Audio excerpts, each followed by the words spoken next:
Alors, Roger, j'ai quoi avec la première question pour vous faire éclater? Pouvons-nous comparer la tripeuse à la gasse-pissette?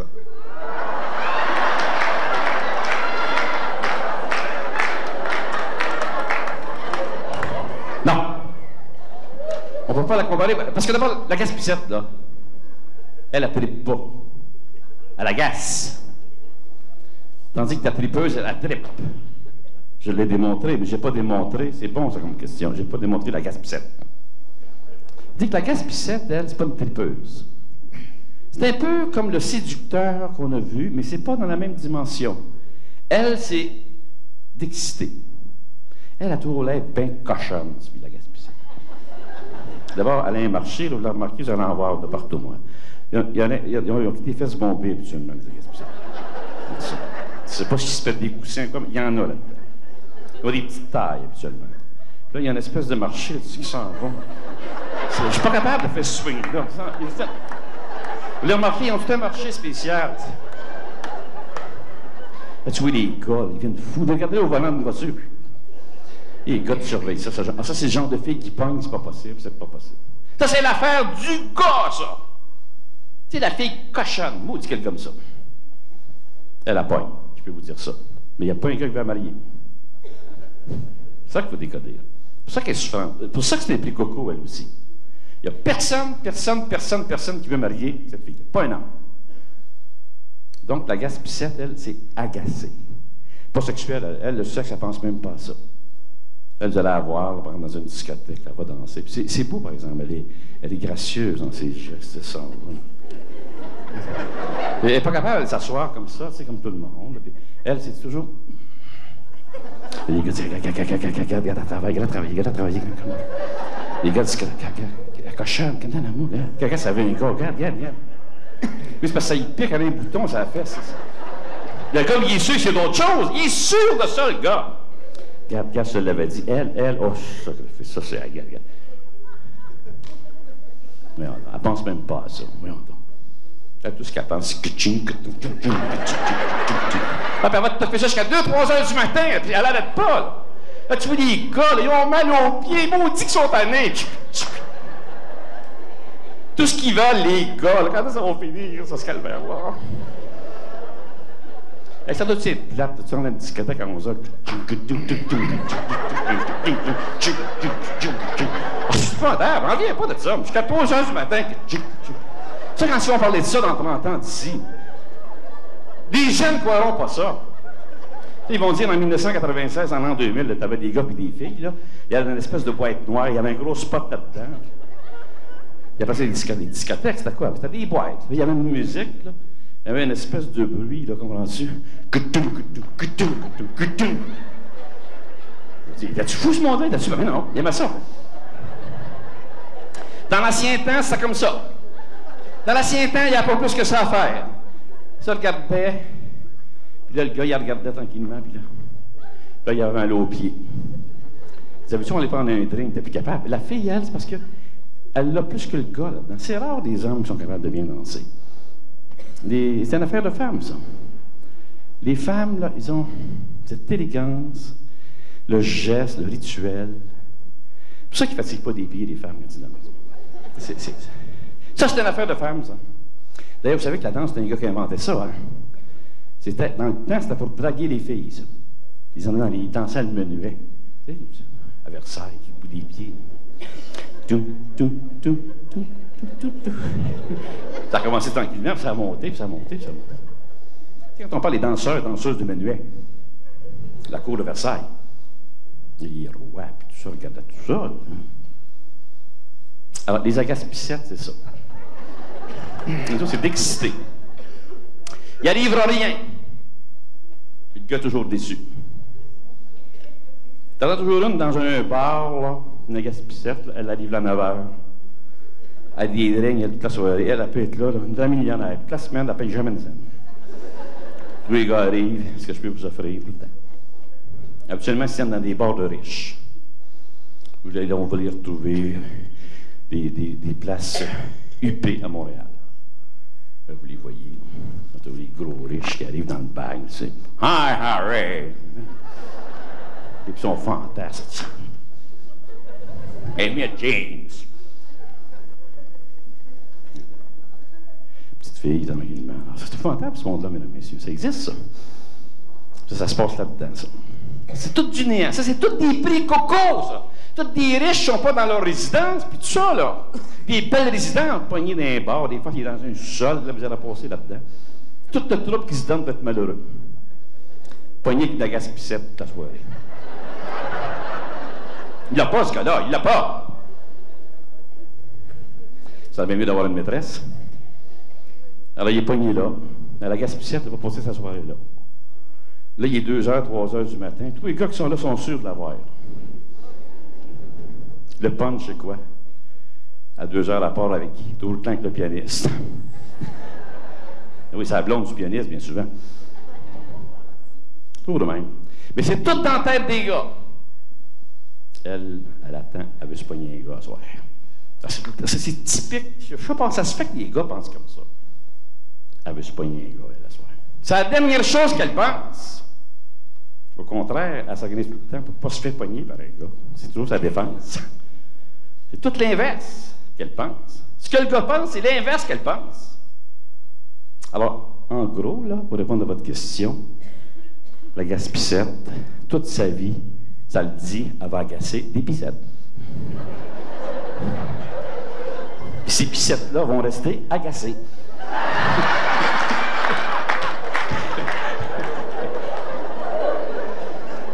Une autre question. Un homme demande si la femme fait l'amour avec son mari pour lui faire plaisir, le combler, ou bien parce qu'elle en a vraiment besoin. Pourrait-elle s'en passer indéfiniment? Ça dépend toujours. N'oubliez pas qu'un homme fait le sexe par goût. Par besoin, pardon. Une femme, c'est par goût. Tu as des femmes qui n'ont pas besoin de ça. Tu as des femmes qui peuvent se passer de sexe toute leur vie. Tu as d'autres femmes, ils ont une libido, mais qui est toujours liée à l'affectivité. C'est-à-dire que plus une femme a besoin d'affection, puis moins elle reçoit de l'affection, plus elle va donner du sexe. C'est ça qu'il faut décoder. Puis même la femme elle-même ne le décode pas. Parce qu'il ne faut pas oublier qu'une femme, quand elle parle de sexe, elle parle comme moi je vous parlerai d'épices ce soir. Je vous dis que j'aime les épices, mais je ne mange pas ça à cuillerée. Yeah. Oui, mais tu dis que les épices, hein? Minute, là, j'aime les épices, mais pas comme ça, là. La femme, pareil, j'aime le sexe, ouais, minute, pas comme ça. Voyez-vous? C'est dans la sauce, des épices, dans un jupon, dans une bonne sauce avec des belles pâtes, tu sais. Tu as ton beau volcan, de la fumée, puis tu mets des épices. Puis, tu manges ça, Mais la femme, c'est ça. C'est bon, le sexe pour être dans l'amour. Maudit qu'elle aime ça. Dans l'amour. En dehors, ça, c'est... Comme les gars qui s'appognent d'épices. Le sexe pour une femme sans amour, ça veut rien dire. C'est banal, c'est plate, c'est ennuyant. C'est ça que j'ai expliqué au début. La fille du gros lot, elle, le sexe, elle aime ça dans l'amour. Une fille, je comprends pas. Une fille dans l'amour est supposée aimer ça. Parce que le Créateur a bien fait ça. Dans l'amour, la fille fonctionne. D'ailleurs, la seule femelle qui connaît l'orgasme sur la planète, c'est la femme. Il n'y a pas une femelle qui connaît l'orgasme à part de la femme. Il me semble que c'est assez clair, les biologistes devraient savoir ça. Chez les animaux, l'orgasme, c'est inexistant chez les femelles, seulement chez les mâles. Pas besoin d'être biologiste, quand on regarde la télévision, il nous enseigne, il nous montre des documentaires. On voit bien, tu vois, le lion, il est sur la lionne, il est juste sorti de la tête, puis la lionne, elle regarde en arrière, c'est pas ce qui se passe, elle mange de l'herbe. Même, j'ai vu ça, mais ça crève les yeux, c'est tellement évident que le monde ne voit pas ça. Tu vois, le lion, il a les yeux sortis de la tête, il mord le cou. Elle est là. Je sais pas ce qui se passe. Non, non. C'est pas la même mécanique. Quand tu regardes la manchure du gars, ça n'a pas de bon sens. Tu ne peux pas comparer ça de femme. Regarde, non. La femme, pour jouer à un clitoris qui est gros comme un poids, il y a le gars, un instrument épouvantable. Il peut défoncer des murs avec ça. Alors, pour bien comprendre le gros bon sens, voyons donc. Alors, pour une femme, l'acte sexuel, parfois, un French kiss peut être aussi bon. C'est pour ça que les French kiss, les femmes aiment ça, ça n'a pas de bon sens. Il y a des filles, là, il y a des gars qui ont mal aux babines, tellement que la fille veut se frencher. Ça dure des heures à l'affaire. Oui, c'est parce que le vagin d'une femme, c'est fait comme une bouche. C'est le même principe, au fond. Ce qui va donner un orgasme chez la femme, c'est le clitoris. Alors, des pauvres femmes qui attendent parler d'autres femmes qui ont 4, 5, 6 orgasmes. Alors, la fille est tout mêlée. Écoute, ça n'existe pas, ça, 5, 6 orgasmes, cette fille. Des spasmes. Des spasmes, 5, 6, pas des orgasmes, voyons donc. À 5, 6 orgasmes, c'est le gars qui paye.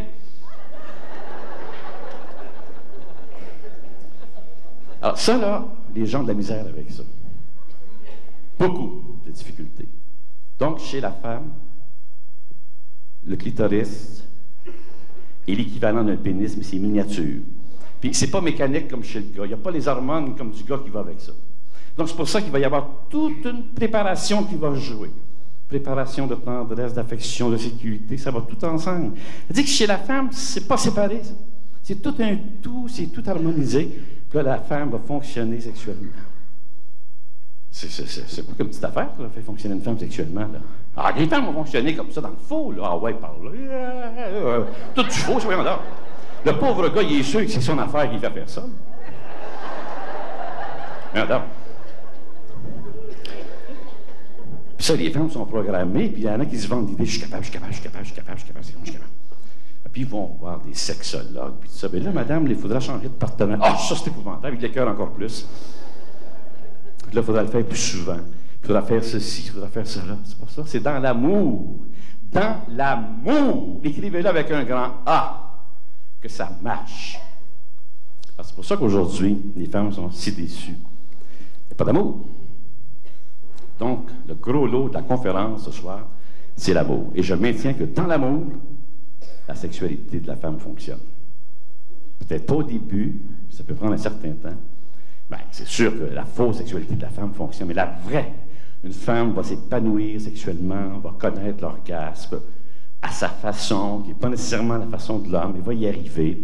Il va y avoir un épanouissement des deux. Et ça, c'est juste dans l'amour profond que cela va exister. En dehors de ça, ça va être du faux. Des filles qui font semblant, des gars qui font semblant d'aimer, qui n'aiment pas, c'est juste pour le sexe. C'est pas ça. C'est tout des piouis, ça. C'est ça, les bigots. Que ce soit du vrai, les deux s'aiment profondément. Ils cheminent ensemble. La sexualité, c'est occasionnel. C'est secondaire. C'est jamais une priorité. Ça vient par surcroît. C'est ça l'amour. C'est ça qui épanouit. Autrement, c'est du néant. Juste le sexe, pour l'homme, c'est du néant.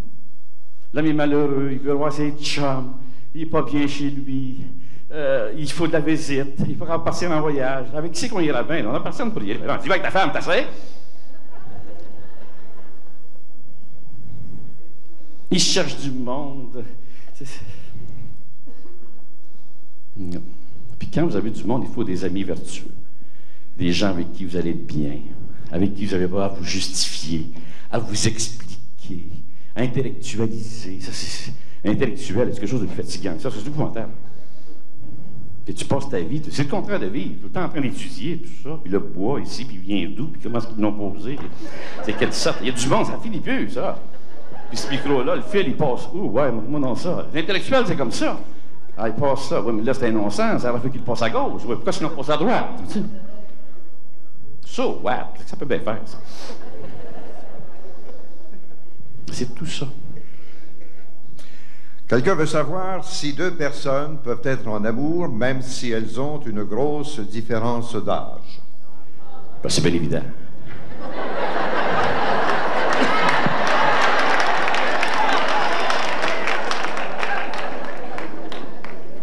Bon.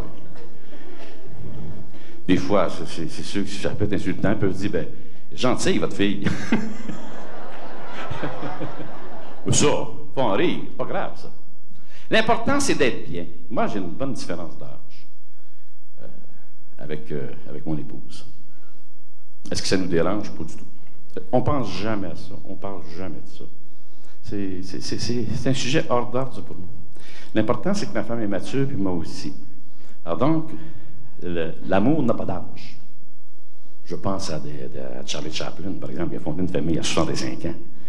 Il avait 85 ans, le bonhomme était rendu à 10 enfants, je pense. Puis il est mort à 92 ans.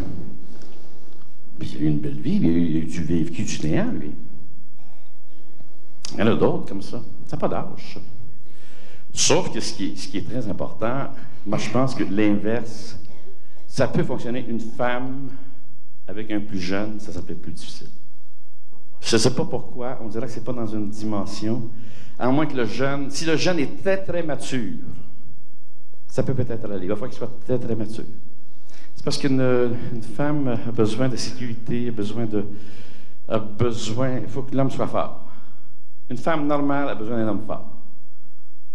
L'égalité, c'est faux, ça. L'égalité dans les droits, ça va. Pas l'égalité entre hommes et femmes. C'est trop différent pour ça. Trop différent, un homme et une femme. Il faudra quasiment donner un cours un jour d'anatomie là-dessus, la différence entre un homme et une femme. Il faudra qu'il commence à donner ça à l'école, des cours là-dessus. Ça n'a pas de bon sens de penser que c'est pareil. Alors donc, retenez bien ça.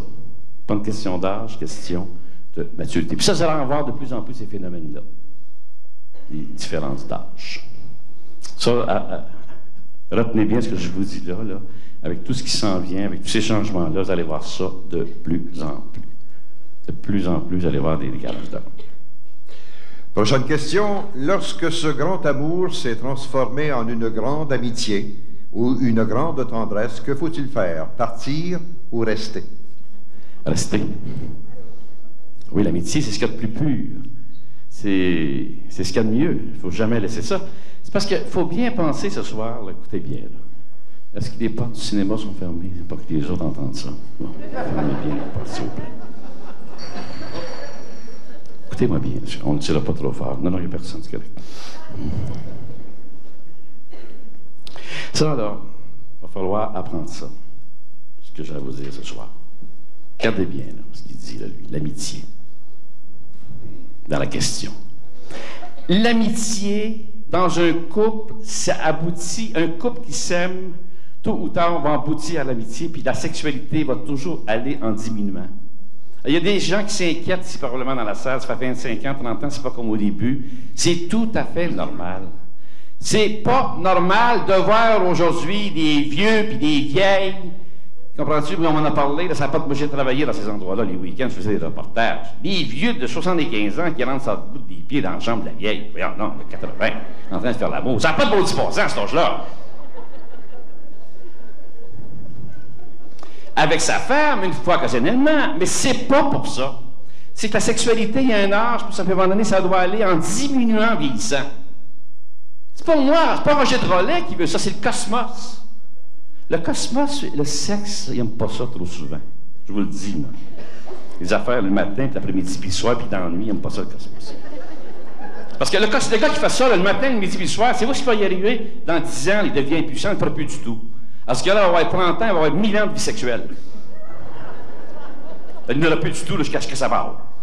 Il va s'ennuyer, il va trouver toute plate. Il va avoir 35 ans, 40 ans, tout va l'ennuyer. Oui, ça le dit, il est vidé, ce gars-là. Il s'est vidé. C'est pour ça, moi, ça me fâche qu'on encourage ça aujourd'hui. Vas-y, donne-y la claque. C'est tout le contraire. Il ne faut pas faire ça souvent, la sexualité. Alors, à un certain âge, il faut aller en diminuant. Puis commencer à préparer à d'autres choses. Écoute, la mort s'en vient à un certain âge. Il faut y penser. Pas des faces, mais j'en reviens pas, là, des gens de 75, 80, qui s'en vont là, avec des vieilles la nuit, là, des étrangers, là, dans des centres. Là, ils vont mourir bientôt. Là. Ils frappent, là, puis ils rentrent là. Ils vont une demi-heure, puis ils s'en vont. Des pieds. C'est quelqu'un qui travaillait là, il n'en venait pas. C'est un infirmier qui m'a raconté ça. Il dit, des vieux de 75, 80 qui rentrent dans la nuit chez la voisine. Ça, c'est une affaire impensable avant. Prochaine question. Face au best-seller « Comment attraper un homme, les 35 lois », vous semblez être en accord. Pourquoi en 96, à la télé, la journaliste Petrovski s'en offusquait? Dois-je m'interroger? Bon, ça, je semble être en accord. J'ai dit que je savais rien là-dessus, très peu, puis j'en ai profité pour me documenter aujourd'hui là-dessus, faire des recherches, j'ai fait des appels téléphoniques, puis Ça me semble, tout ça, là, préfabriqué. Il n'y a pas de spontanéité là-dedans. Voilà. À mon sens, je parle des règles du jeu dans l'amour, mais il y a aussi de la place pour... Tu sais, commencer, écoute, tu ne dois pas regarder là, tu dois regarder à droite. C'est préfabriqué. Je trouve ça très artificiel, le livre de ces deux femmes. C'est parce que ça rejoint le monde d'aujourd'hui, par contre. Mais moi, je veux quand même que la spontanéité demeure. Ça semble trop fabriqué, ça semble trop artificiel. Mais je ne l'ai pas lu. Mais ce qu'on m'a dit aujourd'hui, là, on m'a déconseillé, on m'a dit que c'était pas quelque chose de sain, c'était pas quelque chose de lucide. Ça fait un manchure, tu sais, un peu. Alors donc, je ne peux pas en dire plus long, là. Je ferai peut-être une émission, mais ça ne vaut pas la peine, parce que, ensemble, là, des stéréotypes comme ça, tu sais, classer ça, 35 lois, c'est comme des positions pour le sexe, tu sais, il y a 50 positions, on fait asseoir la 48e, demain on fait la 32e, on ne l'a pas fait, ça le pas. Tu sais, il me semble que l'humain ne fonctionne pas de même. Là, commencer à fonctionner comme Internet. Là. Internet, ça n'a pas de bon sens. Est-ce que vous savez que les gens maintenant correspondent par Internet, par des numéros? Oui, 3636, appelle 3840. Quel est ton nom, toi? Puis là, c'est au Japon, elle parle avec un Italien, puis tout ça, là. Puis ce gars-là, il ne parle même pas aux voisins et aux voisines. Il parle aux autres là-bas. Pas de maudit bon sens. Puis il se donne des becs là-dessus, il y a un petit bec qui fait... Dans l'Internet, il y a un petit bec. Alors, à bientôt, Thérèse. Imaginez-vous, je m'en vais au dépanneur. Bonjour, Claudette. Oui, mon nom, c'est Roger. Oui, bonjour, ton nom, toi? Jacques, moi, c'est Paul. Ils font ça dans Internet. 36-36. Alors, l'autre jour, il y a 15 jours, sur Internet, la fille rencontre un gars, toujours sur Internet, puis il se parle, puis il chasse. Puis là, la fille disparaît. Le gars passe des jours et nuits pour la retrouver. Enfin, Yolande, je t'ai retrouvé une semaine que je te cherche. Sur Internet. Il l'a cherché pendant une semaine, presque jour et nuit. Une inconnue. Moi, je commence à croire que l'asile est vraiment arrivé pour vrai. T'as pas de bon sens. Puis tu fais ça avec ses voisins et ses voisines chez lui. Ça, c'est en France, ou je sais pas trop, en Normandie, ou quelque coin comme ça. Enfin, je t'ai retrouvé. J'ai eu assez peur de te perdre. Une semaine que je te cherche. Une femme veut savoir comment faire pour ne pas trop donner de sexe à son chum quand on dort ensemble tous les soirs et que ça nous tente tout le temps.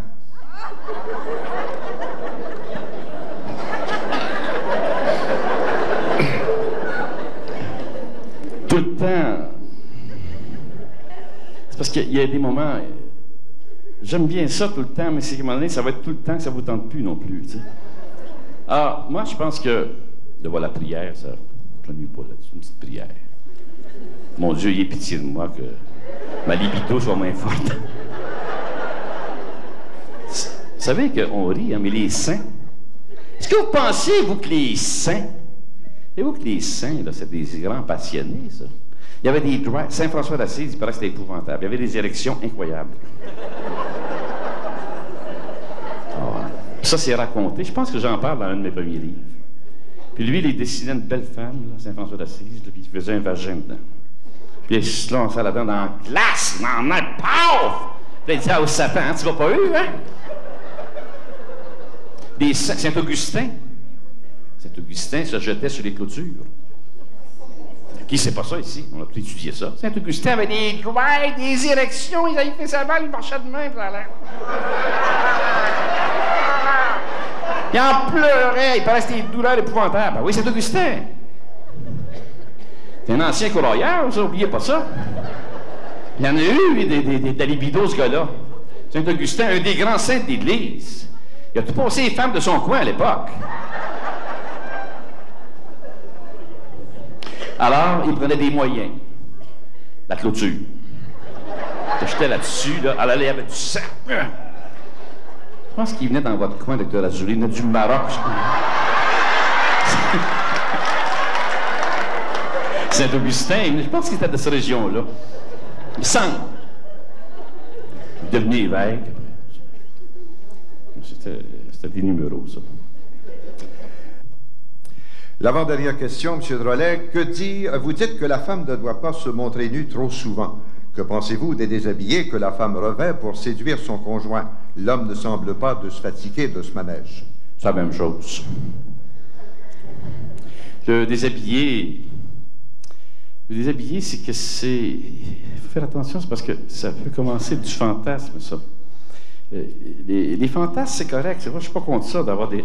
En autant que ça demeure un fantasme qui vous unit dans l'amour. Tous les fantasmes, tant qu'à moi, sont permis. Il n'y a rien d'illégal dans les fantasmes. En autant, c'est toujours ça la vraie affaire, en autant que ça vous rapproche dans l'amour. Vous pouvez tout faire ce que vous voulez en sexualité.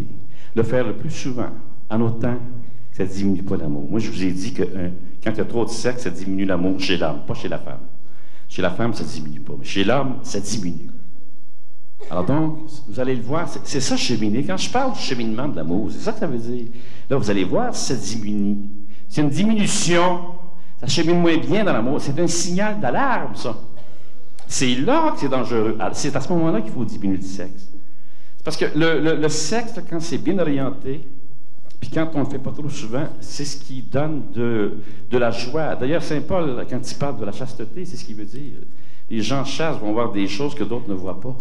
Les personnes pures, les personnes qui sont chastes, voient des choses que d'autres ne voient pas. C'est très fort, ça, la chasteté. C'est pas une joke, ça. Les gens là, qui ont très peu de sexe, là, puis c'est de façon volontaire, c'est des gens très épanouis, c'est contrairement à ce que le monde pense. Les prêtres, les ecclésiastiques, tout ce monde-là, là, qui sont ridiculisés, c'est des gens, les religieux, c'est des gens très épanouis, ça. Oui, c'est parce qu'ils ont d'autres choses, ils ont d'autres valeurs, puis ils grandissent dans d'autres domaines. Alors, le sexe, moi, je fais attention regardez bien, il y a des périodes pour ça. Moi, je crois que l'idéal, c'est la méthode naturelle. Il y a des périodes dans le mois où tu ne dois pas le faire ou le faire. Ensuite, quand la femme est enceinte, tu as encore les 6-7 mois où tu ne le fais pas. Période de menstruation. Mais oui, le cosmos n'aime pas ça trop souvent. Il a organisé ça même pour qu'il y ait 7-8 mois qu'il n'y en ait pas. C'est tout le cosmos qui a réglé ça de même. Période de menstruation. Encore cosmique, ça. Tu vois, il faut le gars va attendre. Après ça, pépé qui arrive. Bon. Après ça, l'enfant naît. Il y a d'autres choses. Là, il pense à l'enfant, il pense au sexe, il pense qu'il y a un enfant qui s'en vient. Vous voyez comme c'est bien fait. C'est tous des plans qui t'ont suivi, ça, avant. Mais dès que tu tombes dans le sexe à l'état pur, tu tombes dans le néant. Le sexe amène l'homme directement au suicide. C'est ça qu'on ne nous dit pas dans les médias aujourd'hui. Ça, là, ce que vous entendez là ce soir, vous n'entendrez pas ça dans les médias. Quand vous encouragez la sexualité, vous encouragez le viol, vous encouragez les déviations, vous éloignez les hommes de l'amour. C'est que la sexualité, encore une fois, n'a rien d'amoral, c'est un don du ciel. C'est quelque chose de grand et de beau. C'est une création de Dieu, la sexualité. Mais il faut que ça soit fait dans un cadre décent. Et maintenant, la dernière question pour ce soir. Comment fait-on pour savoir si un homme nous aime vraiment ou bien s'il nous manipule? Moi, j'aimerais bien apprendre à le reconnaître pour me sauver tout de suite sans perdre mes énergies. Les carencés qu'on a vus ce soir ne peuvent pas voir ça. Regardez bien, là. Vous avez une mère. Vous savez si vous l'aimez ou si vous ne l'aimez pas. Bon. Quand on est vraiment dans l'amour, là, ça apporte la lumière. La passion, ça, c'est pour ça qu'on dit l'amour rend aveugle. C'est faux! La passion rend aveugle, pas l'amour. L'amour, c'est la clarté, c'est la beauté, c'est la spiritualité. Donc, ça ne rend pas aveugle. Ce qui va rendre aveugle, c'est la passion. Alors, quand on aime vraiment, on ne se pose pas de questions. Voir si on va se demander, est-ce que ma femme m'aime? Bon. Ça, c'est pour celui qui n'est pas encore rendu dans l'amour véritable. Quand tu es dans l'amour véritable, c'est la question que tu ne te poses plus jamais. Jamais, jamais, jamais, jamais. Alors, mesdames et messieurs, on a fini notre poule aux œufs d'or. J'espère qu'il y aura des gros lots. On a parlé ce soir beaucoup des prix coco. Il y en a, c'est pas ça qui manque, puis il va en avoir de plus en plus. Puis en passant, si jamais vous devenez un gros lot, cachez-vous. Fermez-la. Les cousins, les cousines, enfin tout ça. Parlez pas de ça. Faites votre affaire. Comment ça va avec ton mari? Je ne sais pas si tu es moyen. Commencez pas à vous dire, moi j'ai le gros loup, moi j'étais allé écouter Roger de Relais, je t'ai dit que moi. Jamais. C'est la pire des gaffes que vous pouvez faire. Bon, il donne des moyens, mais enfin, pas plus que ça. Gardez ça secret, votre bonheur. Là-dessus, mesdames et messieurs, je vous souhaite beaucoup d'amour, beaucoup d'amitié et de spiritualité.